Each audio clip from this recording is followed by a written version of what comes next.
Olá, Paty. Olá, pessoal de casa. Hoje nós estamos aqui para conversar um pouquinho a respeito de uma dúvida muito frequente dentro dos consultórios odontológicos, que é a respeito de clareamento dental versus creme dental clareador. Então as pessoas nos perguntam frequentemente se os cremes dentais clareadores que nós encontramos no mercado, nas farmácias, se eles são efetivos. Na verdade, o que acontece? Esses cremes dentais, eles possuem um princípio ativo branqueador muito pequeno, então o efeito dele realmente é quase nulo, então eles não têm o efeito clareador normalmente esperado pela pessoa que o utiliza. Como eles têm um pouco de abrasividade, eles removem as manchas externas do dente, mas eles não não provocam um clareamento efetivo do dente. Com relação ao clareamento que a gente utiliza no consultório odontológico, sob a supervisão do cirurgião dentista, esse sim é um clareamento efetivo. Este clareamento ele pode ser feito de diversas formas. Nós temos o clareamento caseiro, onde é feita uma moldagem do paciente e é confeccionada uma moldeira individual, e este clareamento é realizado em casa através de géis clareadores, mas com supervisão do cirurgião dentista. Existe também a técnica mista, que nós utilizamos o clareamento caseiro com moldeira, mais algumas sessões de clareamento no consultório realizado pelo profissional. Este clareamento também é bastante utilizado e tem um resultado muito interessante. E também nós temos o clareamento somente realizado no consultório com o uso de laser ou sem o uso de laser. O que é importante ressaltar? Que normalmente o resultado final desses três tipos de clareamento profissional, o caseiro, a técnica mista e a de consultório, o resultado normalmente ele é muito parecido. Então, quando que nós optamos pelo clareamento caseiro ou misto ou de consultório? Precisa ser avaliado caso a caso. O profissional vai avaliar a condição bucal do paciente com relação a retrações gengivais, grau de sensibilidade, a questão periodontal, a gengiva. Tem que avaliar todas essas condições para poder indicar o melhor tipo de clareamento. Então é sempre importante que você procure o seu cirurgião dentista, escute as indicações e faça uma avaliação personalizada e não utilize somente esses produtos que são vendidos no mercado, porque eles não são efetivos, mas eles também ao mesmo tempo podem causar algum prejuízo. Então essa hoje é a minha dica. Procure sempre o seu cirurgião dentista para esclarecer as suas dúvidas. Um beijo, Paty, um beijo pessoal de casa, até a próxima!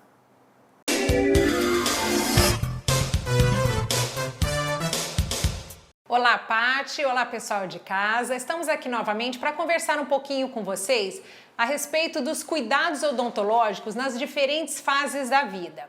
Uma pergunta que é muito frequente a nós cirurgiões dentistas é com que idade nós devemos levar os nossos filhos ao consultório odontológico. Então, o que é importante ressaltar? Que desde a fase intrauterina, a gestante já deve buscar orientação com relação à sua higiene bucal, que pode interferir. De que forma? Um exemplo, uma gestante portadora de doença periodontal, ela tem um risco muito elevado de ter bebê prematuro e de baixo peso. Esse risco ele é maior do que no caso de gestantes alcoólatras e fumantes. Então, isso é muito alarmante e muito importante.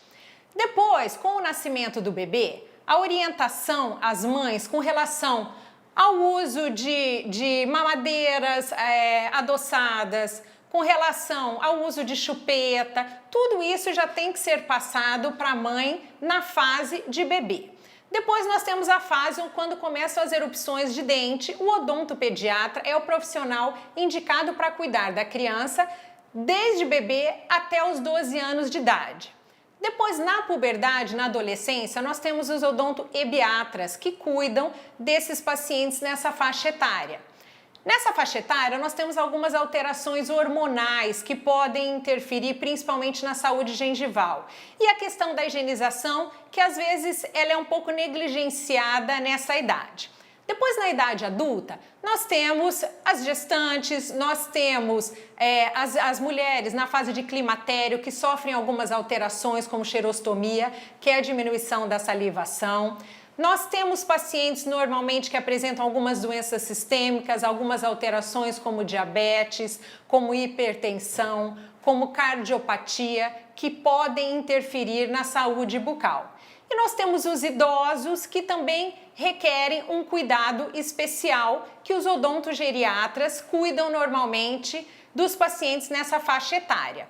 E também, com relação às fases da vida, nós temos alguns pacientes com necessidades especiais que também precisam de um atendimento diferenciado e com profissionais especializados. Então, procure o seu cirurgião dentista, tire a sua dúvida com relação à idade, com relação à faixa etária do seu filho ou a sua, que tipo de profissional procurar, que com certeza ele vai te orientar corretamente.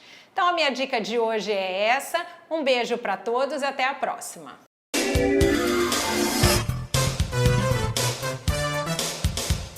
Oi, Paty, oi pessoal de casa. Hoje eu estou aqui para conversar com vocês um pouquinho sobre higienização bucal e a sua importância.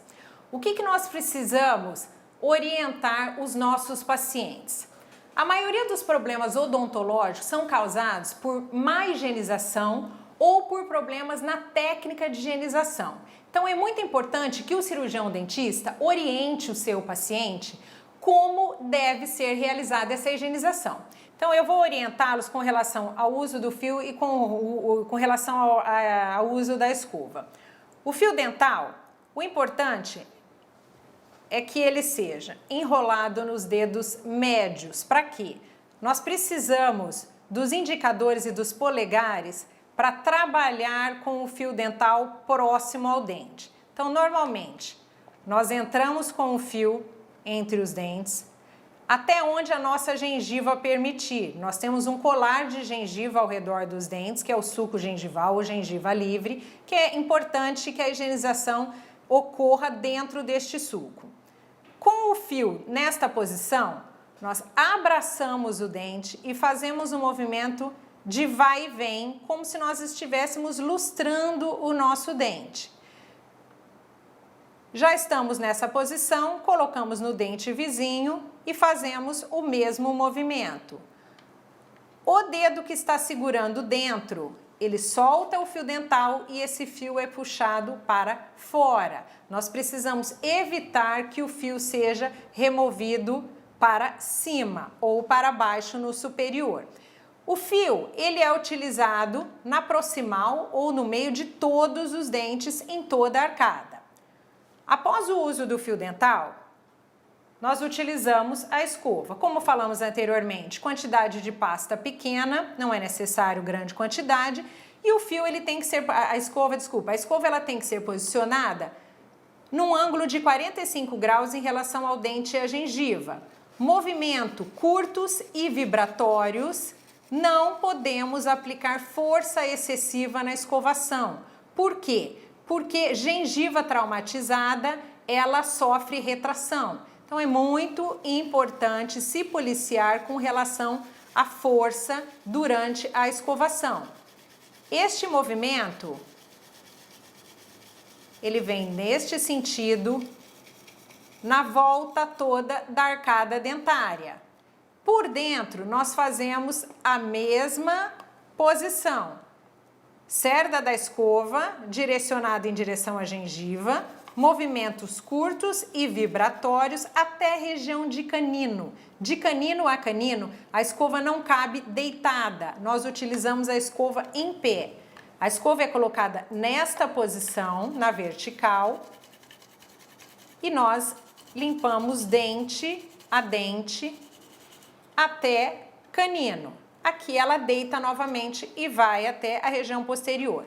Nos inferiores, a mesma posição, só que aqui nós vamos colocar a gengiva, as cerdas em direção à gengiva para baixo.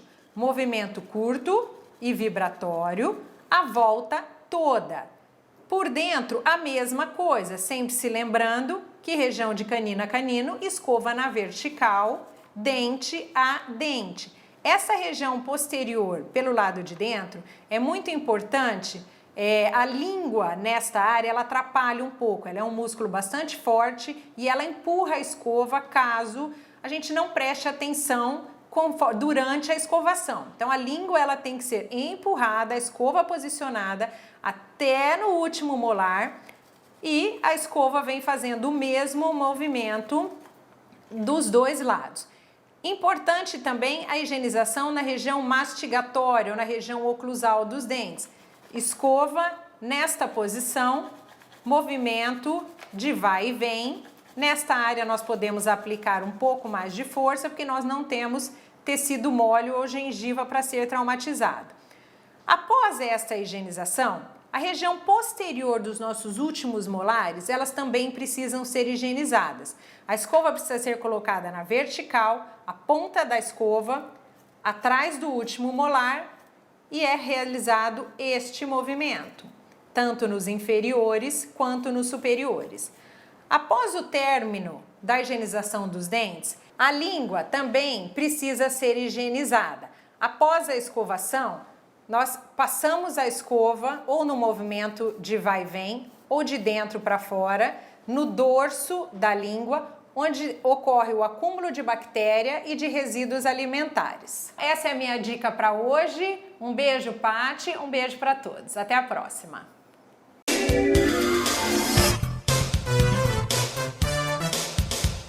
Olá, Paty. Olá, pessoal de casa. Meu nome é Karina, eu sou cirurgiã dentista e eu vim aqui hoje para conversar um pouquinho com vocês a respeito de alguns mitos e verdades na odontologia.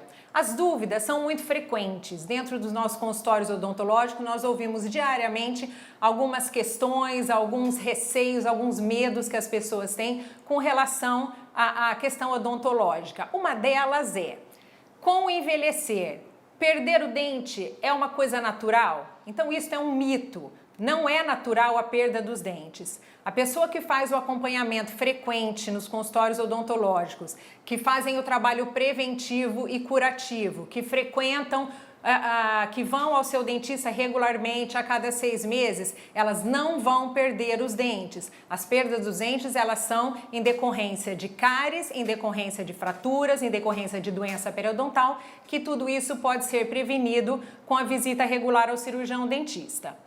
Uma outra dúvida muito frequente é a respeito do escurecimento do dente com o passar dos anos. Se isso é mito ou é verdade. Isto é verdade. Com o envelhecer, o que acontece? A camada interna do dente, que é a dentina, que vem logo abaixo do esmalte, ela fica um pouco mais espessa e ela é a responsável pela coloração dos dentes. Então, normalmente, ela tem um tom amarelado e com o passar dos anos, essa camada ela fica um pouco mais espessa e isso faz com que o dente naturalmente vá ficando um pouco mais escurecido. Uma outra dúvida também muito frequente é a respeito da gravidez. Muitas pessoas nos dizem, nós escutamos no nosso dia a dia, as pessoas dizendo que a gravidez, ela causa problema nos dentes. Na verdade, isso é um mito, tá? O que causa o problema é a má higienização durante a gravidez, tá? O que ocorre? Durante a gravidez, existem muitas alterações hormonais naturais do período gestacional e essas alterações hormonais, associado à placa bacteriana, aí sim nós temos alguns problemas, principalmente com relação a sangramento, inflamação gengival. Então é importante a gente ter bem claro na nossa cabeça que a gravidez, ela não causa doença periodontal e nem cárie, e sim as questões relacionadas à alteração hormonal ou ao problema de higienização durante esse período. Outra dúvida bastante frequente é com relação aos terceiros molares, também conhecidos como dente do siso. Comumente no nosso dia a dia nós falamos o dente do siso. A dúvida é, esses dentes, os terceiros molares, eles sempre precisam ser extraídos? Então isto não é verdade. Os terceiros molares, eles só têm necessidade de extração, de remoção dos mesmos, quando algum problema, quando ele acarreta algum problema. Como? Quando não se tem espaço para ele, quando é uma indicação higiênica, isso quer dizer o quê? quando é um dente que está mal posicionado na arcada e o paciente não consegue higienizá-lo e isso acarreta alguns outros problemas como inflamação gengival, pericoronarite. Então, nessas situações, aí sim nós indicamos a extração desses dentes. Quando eles têm espaço na arcada, estão bem higienizados e não estão acarretando nenhum problema, não há necessidade da extração desses dentes. Essas foram minhas dicas de hoje. Um beijo, Paty, e até a próxima!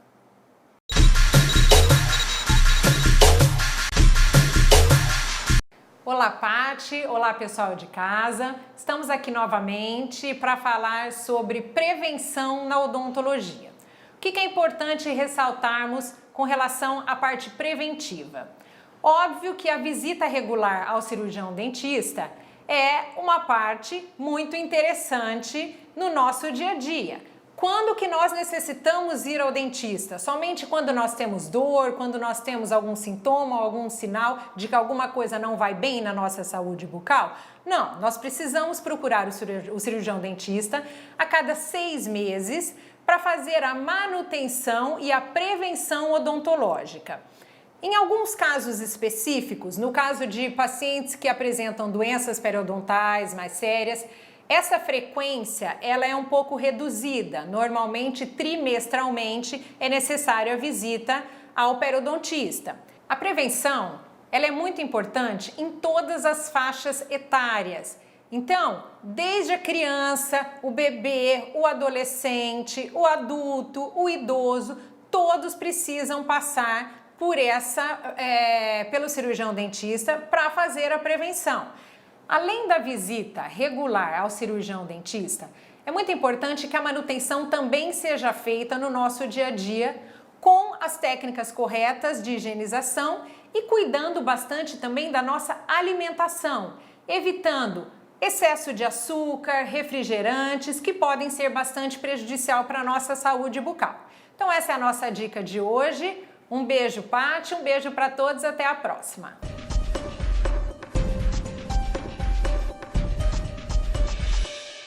Olá, Paty! Olá, pessoal de casa! Estamos aqui mais uma vez para conversar com vocês a respeito de uma questão que gera muitas dúvidas, que é o mau hálito ou a halitose. O que normalmente nós escutamos no nosso dia a dia é que o mau hálito ele é causado por problemas gástricos. E o que é muito importante vocês saberem? Que 90 a 95% dos casos de mau hálito são ocasionados por problemas bucais dentro da nossa cavidade oral, onde existem centenas de espécies de bactérias que liberam substâncias que causam o mau hálito. Normalmente, as causas mais frequentes são cáries, onde nós temos um acúmulo muito grande de bactéria, assim como nas doenças periodontais, que são as inflamações de gengiva, também causadas por outros tipos de bactéria, e a saburra lingual. A saburra lingual, ela é uma placa esbranquiçada no dorso da língua, normalmente na região posterior da língua. E quando não é feita a remoção através de higiene desta língua adequadamente, esta saburra ela pode ocasionar o mau hálito. Também existem outras causas do mau hálito, assim como jejum prolongado, uso excessivo de álcool, algumas medicações também podem provocar, mas normalmente este mau hálito ele é ocasionado por questões bucais. O que nós recomendamos então?